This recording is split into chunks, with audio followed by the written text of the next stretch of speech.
Love that dude. I love that dude too. McDonald's separates its golden arches in an act of coronavirus solidarity. What does that mean?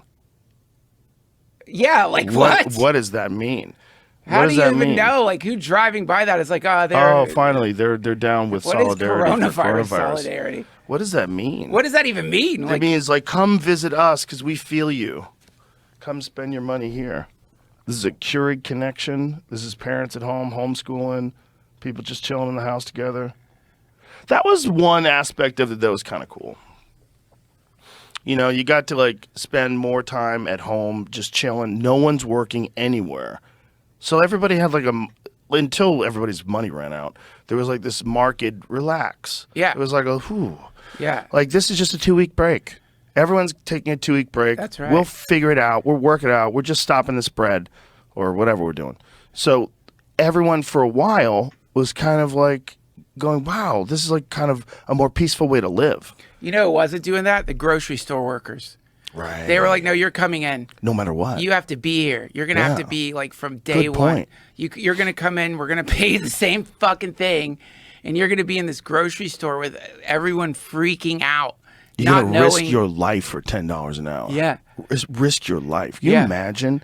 You had a job. Well, that's a shit job, but you know, what's the worst thing that could happen? You know, I'm just stocking lettuce. No Yeah. big deal. Yeah, man. It sucks, but you know what, bro?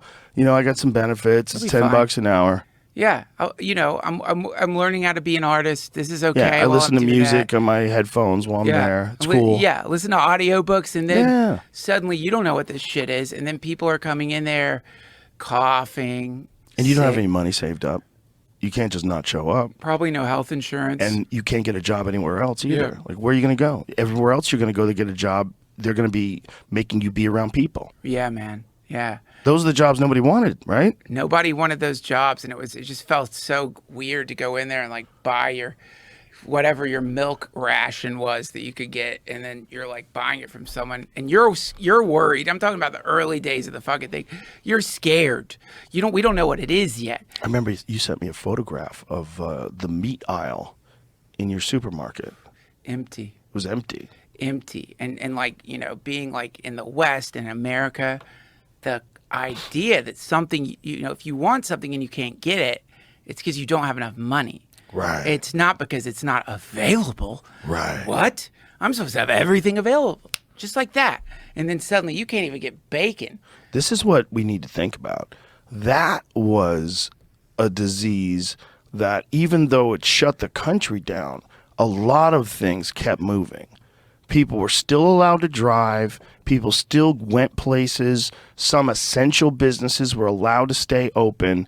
People did mingle with each other. And goods did kind of get delivered. There was some flaws and some bumps, but they kind of got delivered. Now imagine where it's not like that. Imagine now like a super volcano eruption. Imagine now like some colossal impact of a EMP. interstellar fucking object that comes slamming into Earth. Just imagine what it's like when the electricity goes down for months. Yeah. Imagine. Yeah. And then you have the real scarcity that we're all terrified of, which is why we mock preppers.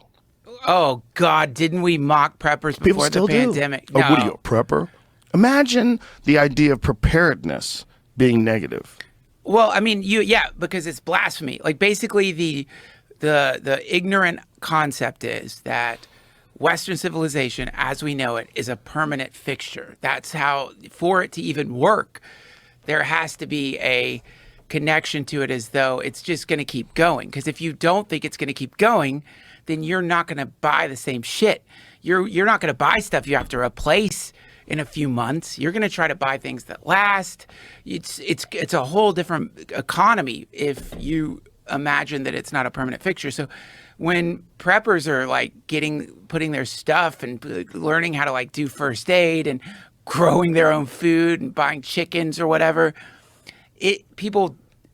by people, I mean me. I used to watch preppers and laugh my ass off before the pandemic. It seemed so funny to me. Like, look at them with their war games at their ranch. Idiots. What are they doing? But, you know, and then the pandemic hits. You got kids and you don't have enough food. And the preppers do.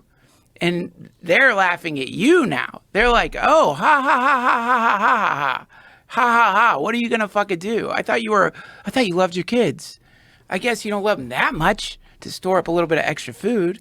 True. And so, I think that is sort of, if you want to keep things going and enjoy, Western civilization completely, you have to pretend that this is a stable thing and not as unstable as the pandemic proved it was. Don't you think it's also just a natural human inclination to think that things are always going to be the same? No.